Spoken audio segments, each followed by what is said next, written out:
And by virtue of the power, and for the purpose aforesaid, I do order and declare that all persons held as slaves within said designated states and parts of states are and henceforth shall be free, and that the executive government of the United States, including the military and naval authorities thereof, will recognize and maintain freedom of said persons. This is some of the text of the Emancipation Proclamation, which went into effect on January 1st, 1863. This is Henry Wilson and the Civil War.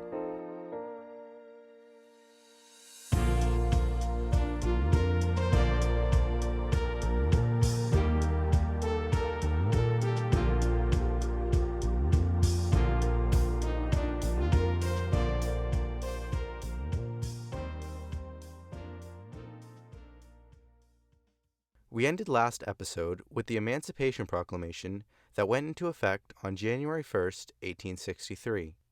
The executive order legally emancipated over 3.5 million of the over 4 million enslaved people in the nation. While the formerly enslaved individuals were free in law, very few saw their freedom realized. Confederates, of course, contended that Lincoln had no jurisdiction to make the order, since the rebellious states considered themselves to be not a part of the Union. Because of this, there was no action in freeing enslaved people, but the change in law did pave paths towards true freedom.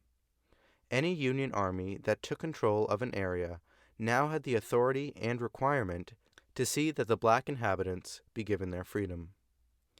The proclamation also enticed individuals to run away to the North, where their freedom would be guaranteed. Many blacks who fled to the North joined the Union Army in order to fight the forces which had enslaved them for centuries.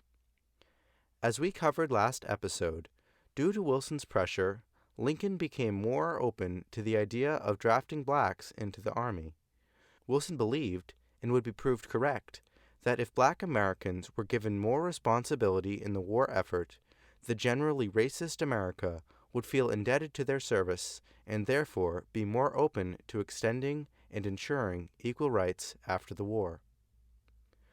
Other Northerners wanted blacks to serve in order to take the brunt off the whites and do more of the dirty and unsavory jobs the service required.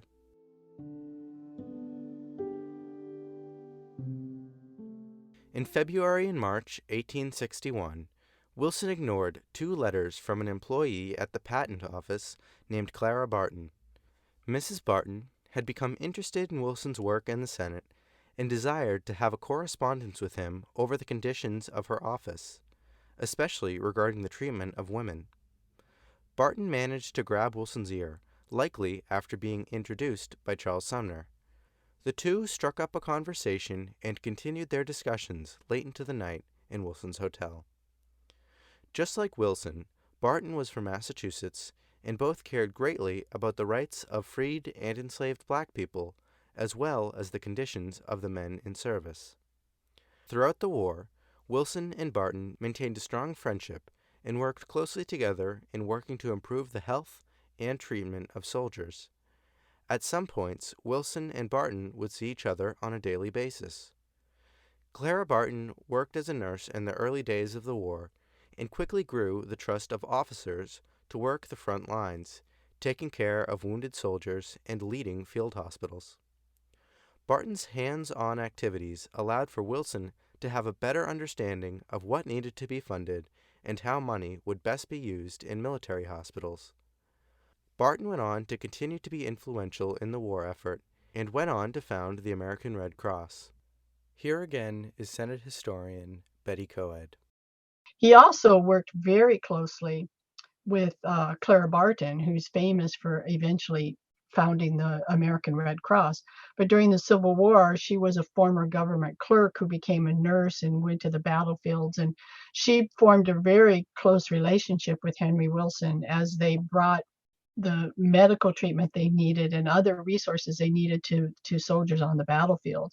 And that relationship continues through the war and to the post-war when she's helping to reunite soldiers with families, but also to inform families of the soldiers they had lost to the war, those who had died in action or were missing in action.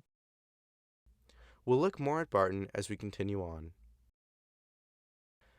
Throughout the early months of 1862, Wilson had been working tirelessly to manage the legislative affairs of the war, visiting and inspecting regimental conditions, and fighting for the rights of black Americans.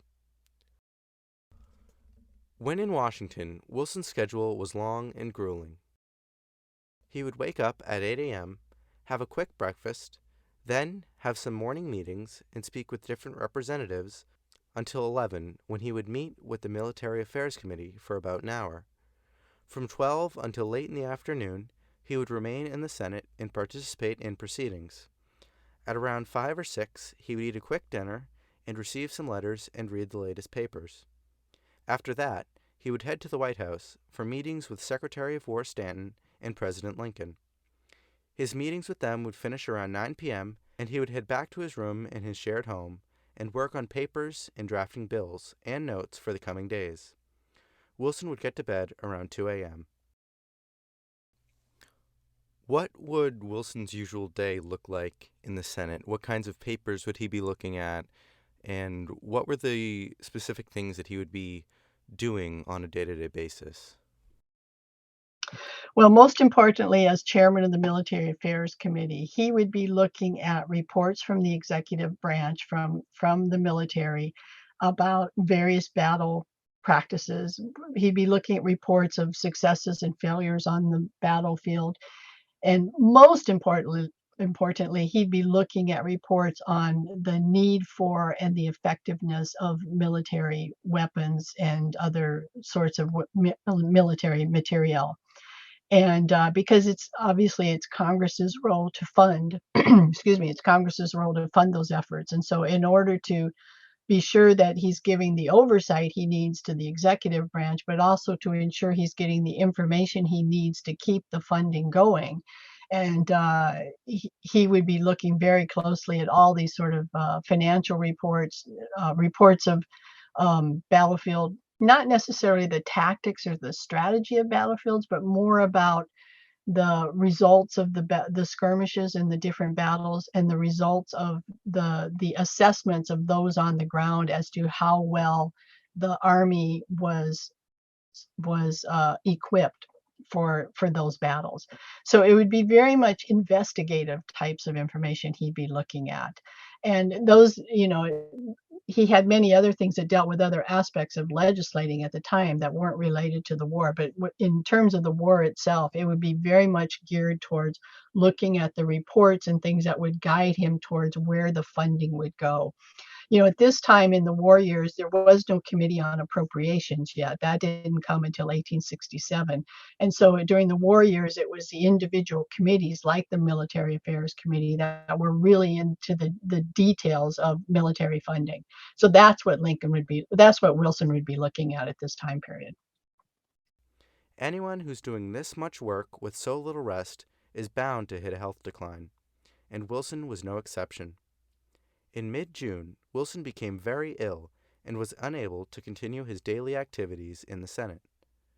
Though he was only absent a few days, Wilson remained ill throughout July. In a letter, Wilson downplayed his illness to Harriet, though I'm sure she read about his sickness that was being reported in national papers. Wilson traveled to Natick in mid-July and took some rest, though his work never stopped. Wilson working at 50% capacity was equivalent to his hardest working colleagues on their best day. Not long after his few weeks of rest, Wilson was back to his usual grind. For added stress, he was thrown into the middle of a growing divide between the president and the Union's top general. General George B. McClellan became the commander of the Union Army following the First Battle of Bull Run. McClellan, a West Point graduate like so many on both sides of the war, was previously a railroad president before becoming the leading general. The general's work with the railroad stopped when he joined the Army, though his affiliation with the Democratic Party didn't. Lincoln and McClellan came to their posts from different ideological standpoints, and as the war went on, their political rifts began to shift into military matters. The president pressured the commanding general to press harder on the Confederates, and take a more offensive approach at capturing the rebels, but McClellan resisted. The tension reached a climax following the Battle of Antietam, when McClellan declined Lincoln's repeated orders to chase after General Robert E. Lee's fleeing army. Lincoln believed that a swift capture of Lee and a clear victory at Antietam would strengthen the North's position and boost the morale of the public in the depressed year of 1862. President Lincoln had become fed up with the general and removed him from his post on November 6, 1862. Henry Wilson was never fond of McClellan, though he contended that he never pressed Lincoln to remove him, nor that he made any decisions in the command of any officer in the army. While McClellan's leading military service ends here, we'll be looking at him on a different stage in 1864. Following McClellan, General Ambrose Burnside took command of the army, but was replaced just a couple months later following the loss at Fredericksburg. Lincoln then appointed General Joseph Hooker, who was replaced in June of 1863 with General George G. Meade. In December of 1862, Wilson visited the soldiers who had just faced a great defeat at Fredericksburg. As I mentioned in the last episode, Wilson was with Lincoln in the White House when word of the battle's losses were conveyed. Wilson jumped into action, visiting the wounded men and assessing the situation. As 1863 progressed, military legislation was demanded more than ever. While the nation's mood was dull, this only pushed Wilson to work harder. Wilson was very hands-on, being asked to visit and assess many camps by President Lincoln. Wilson visited troops in Alexandria, Virginia, to find they had very thin resources and were in great need of medical attention. To the surprise of the soldiers, Wilson visited them again just a few days later to deliver the resources they requested. Wilson cared greatly for the state of the soldiers, not only in terms of the military abilities and supplies, but for their conditions as humans. Wilson succeeded in getting his bills passed, which took disabled soldiers out of service and provided soldiers with tobacco for their enjoyment. For months, as the army was continuing to be depleted, Wilson worked at establishing a national conscription. A bill was needed to unify the state's drafts to raise more men. Drafts had been happening, but only on the state level. A national draft had been avoided for many months, as any draft would be very unpopular. The act called for all men between the ages of 20 and 45, with exceptions for those who couldn't serve due to a disability or their sole care for a child. Much to his chagrin, it was Wilson's responsibility to get the unpopular bill through Congress, as he became its key proponent. Along with the exceptions for ability and guardianship, there was also an exception for those who could pay a $300 fee, or pay another man to substitute their service, essentially allowing some with the means to buy themselves a free pass from the draft. Wilson argued that the substitution clause was to reserve those who were active in the war effort but in a non-military role, like those making weapons, farming, or serving the culture in some way, though in reality the substitutions worked well to keep wealthy men out of having to serve. Wilson remained steadfast in ensuring that members of Congress wouldn't be excluded from the draft, keeping a principled approach to the contested bill. When confronted with the effectiveness of the Confederacy's draft, which offered very few exemptions, Wilson noted that the South's draft resulted in them, quote, having no commerce, no mechanical arts, no agriculture, and nothing but a bankrupt treasury, a ruined people, and an absolute military despotism, end quote. The Conscription Act encountered great opposition, and many senators hurled insults and charges at Wilson. Many argued that the bill was a violation of liberty and a deferment of states' rights, though Wilson countered that a federal draft was constitutional and necessary in the time of war. Senators from the border states argued that the reasons their men weren't volunteering was because the war had gone for the purposes of stopping the rebellion and unifying the country to crushing slavery. In the end, Wilson won, and the Conscription Act passed, though seeing its goals come to fruition proved to be even more of a challenge. When it was time for a draft to be enforced, riots broke out throughout major cities in the North, including Boston. As flawed as it was, Wilson stood by his mission to build the needed draft as criticisms and opposition continued to mount. Democrats attempted to tarnish Wilson with the nickname the Father of Conscription. Though unpopular, the draft was successful and resulted in hundreds of thousands joining the Army by both force and coercion. Lincoln found that threatening the use of a national draft was effective in raising the number of state quotas and volunteers. Even while Wilson was focused on military affairs and civil rights, he managed to work on other legislation disconnected from the war. One, Wilson had participated in some of the ongoing debates regarding the Pacific Railroad, which we'll go a little more into later. And second, one of the most notable achievements of his career, he introduced the legislation founding the National Academy of Science. Helping to tell the story of the founding of the National Academy of Science is Professor Daniel Kevles.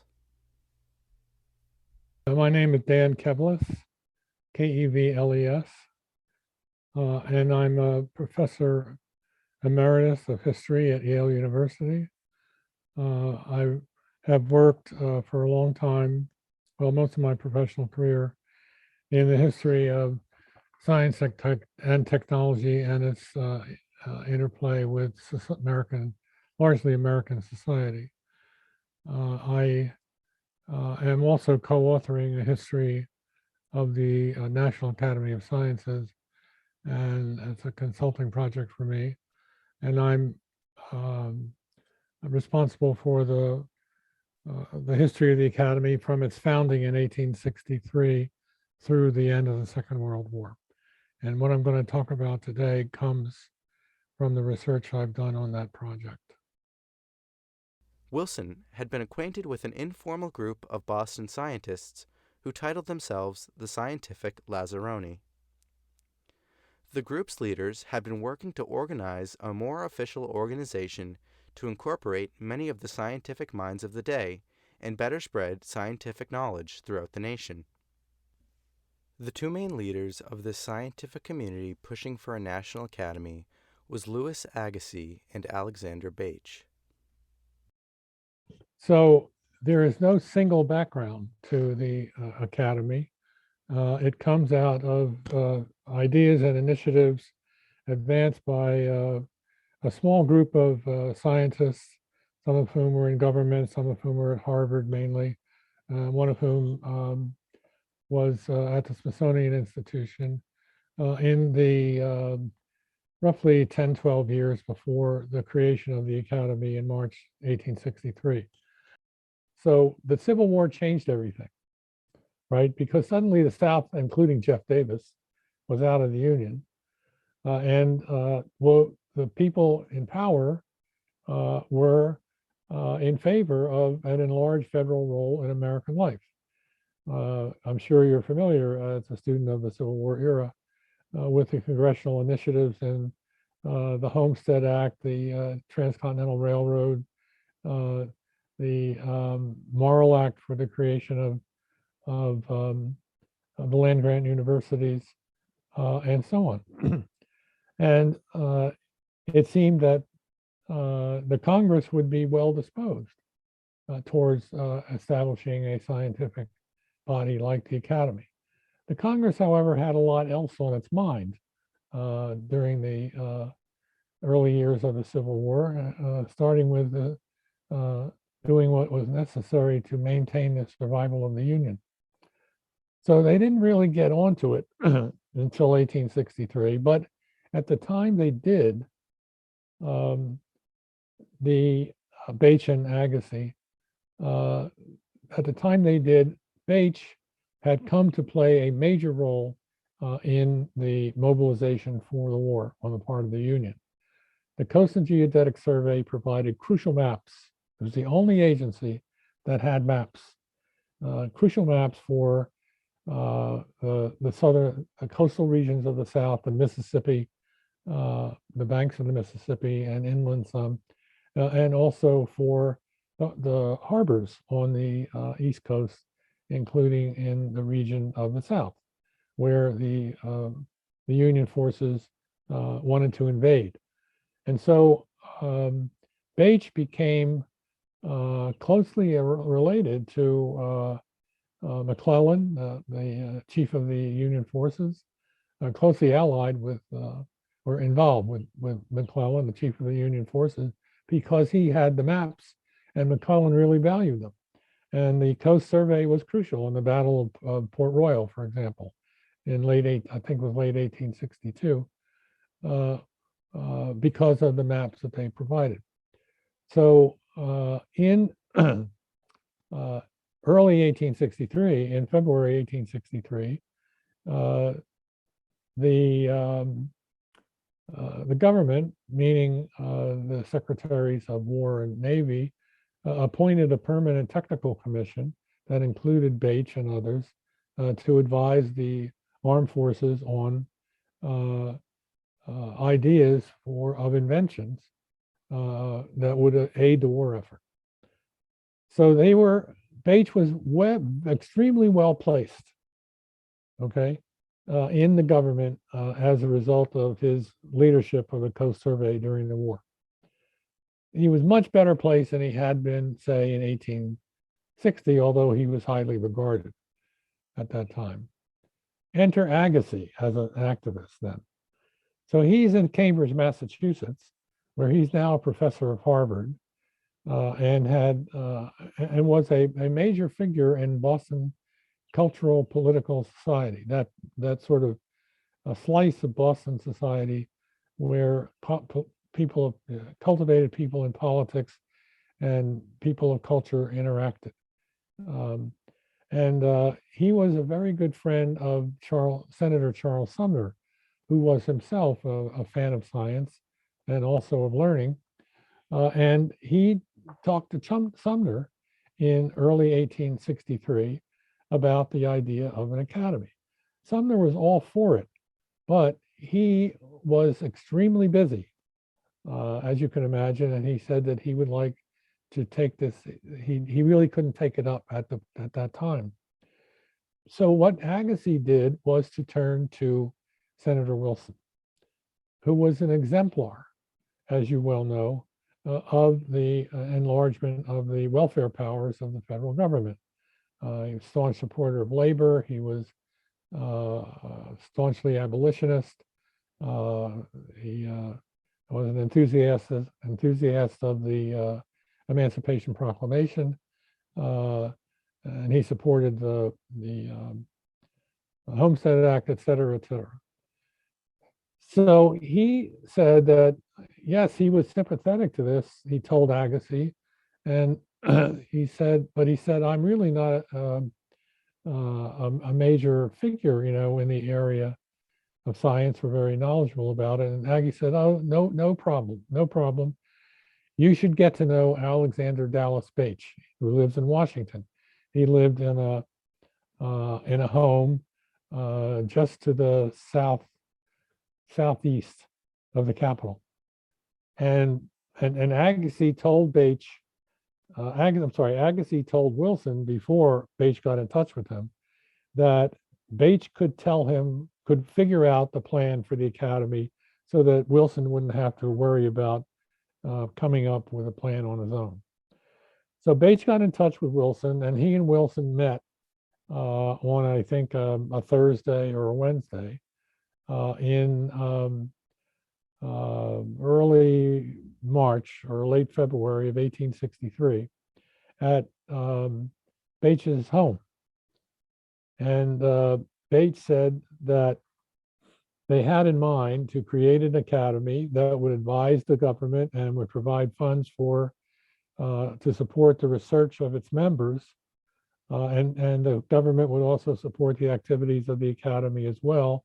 And it would contribute to the making of public policy that was science related, technologically related. The French Academy limited itself to 50 members. And that's what Bache proposed for the initial membership of the Academy.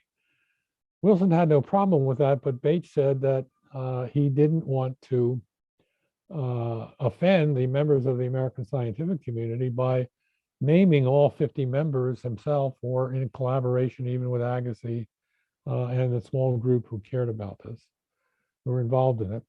And so what they had in mind was to name 20 founders, and then they would consult, once the Academy was created, consult in the scientific community, discuss the matter among themselves, and fill out the rest of the membership, the additional 30. Wilson said, no way. If the Congress is going to create the Academy, it's going to want to know the names of all 50 members right from the outset in the authorizing legislation. He also said we cannot authorize the Academy an appropriation for the Academy, because if the appropriation is concerned, that has to go before the House. It has to meet as a committee of the whole in the way that appropriation authorizations are normally done.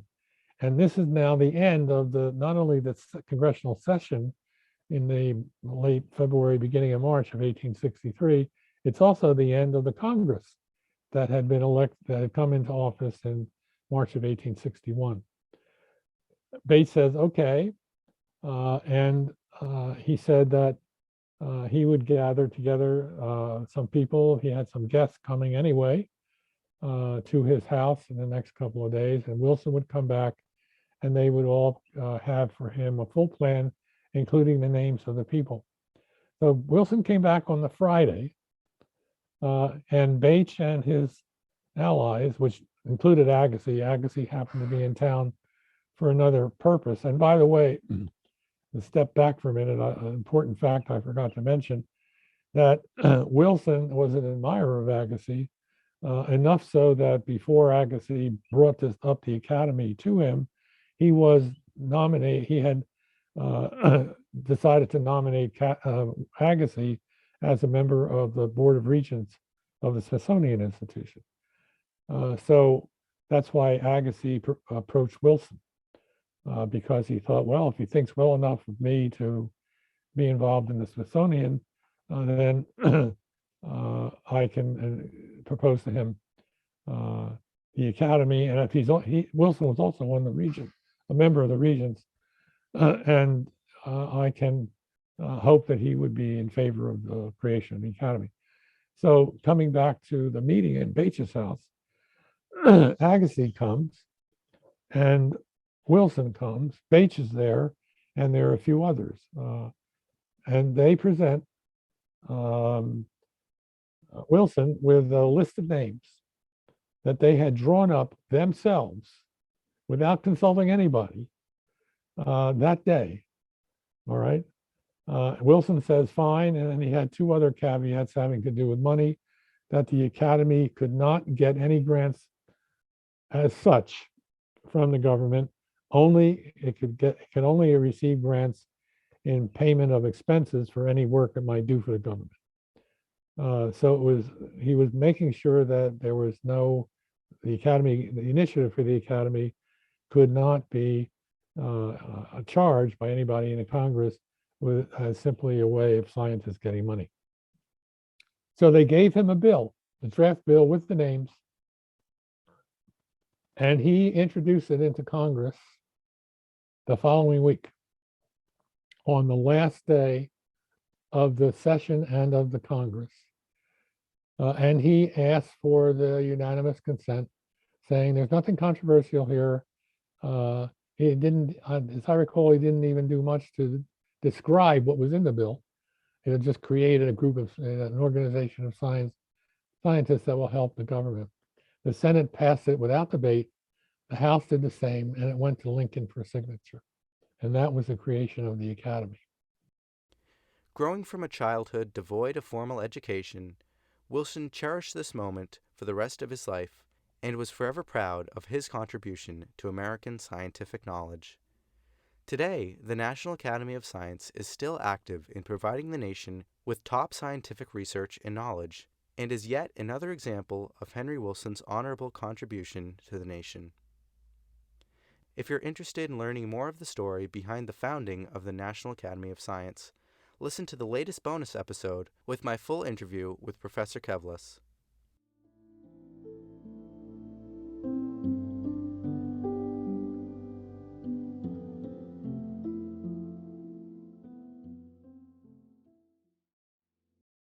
While the Union was in a sullen mood from the major losses obtained in the battles of 1862 and those in the early months of 1863, the Battle of Gettysburg in July marked a turning point in the war. The North and South had different ideas of what success meant. The North was essentially fighting to conquer the Confederacy and bring the rebellion to an end, while the South was primarily looking to bring recognition to the Confederate States of America. General Robert E. Lee's strategy was essentially to deplete the resources of the North and bring Northern morale to the point of surrender.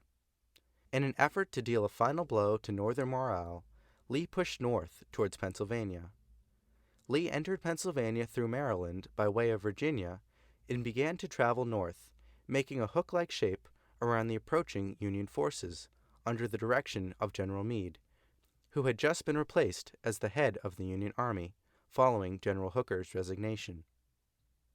Lee was attempting to surround Meade, who was coming north from the eastern side of Maryland. Throughout the two armies' travels, they had at times many skirmishes, though nothing as devastating as their chance encounter at Gettysburg. A small band of Confederate forces saw Union cavalry troops in Gettysburg, Pennsylvania, and quickly alerted the much larger army approaching the town.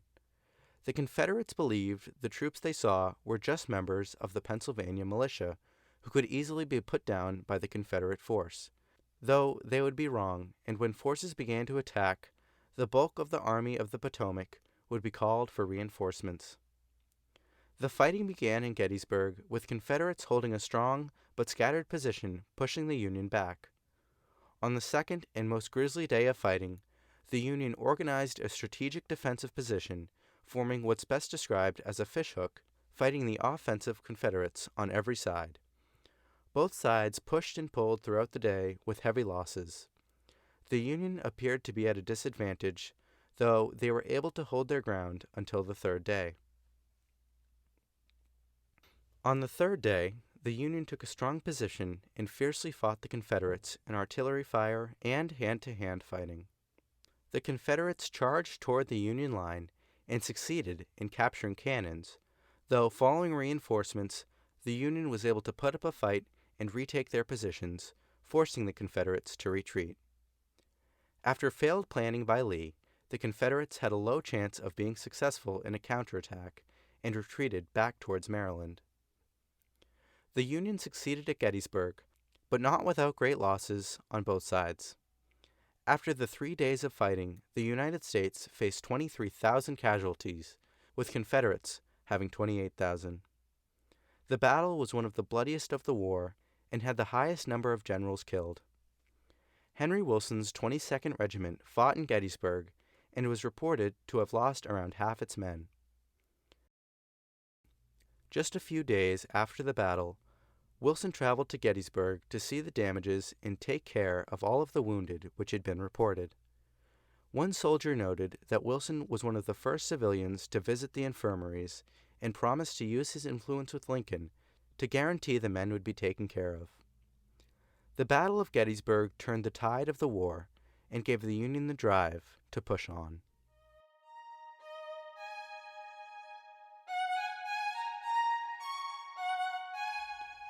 In today's episode, we covered the Emancipation Proclamation, Wilson's push to allow Black Americans to serve in the Army, Wilson's work with Red Cross founder Clara Barton, and the shakeup in the Union Army leadership.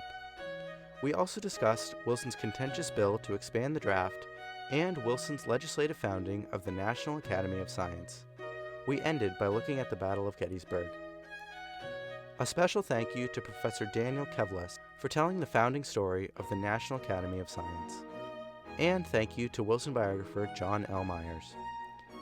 Be sure to listen to the bonus episode featuring my full interview with Professor Kevles, telling the full story of the founding of the National Academy of Science. If you're interested in seeing the signing portrait of President Lincoln with Henry Wilson after signing the NAS into law, head over to HenryWilson.com and search National Academy of Science in the search bar. If you have any questions or comments, please feel free to send an email to HenryWilsonPodcast@gmail.com. Thanks for listening, and I look forward to moving forward in the Civil War.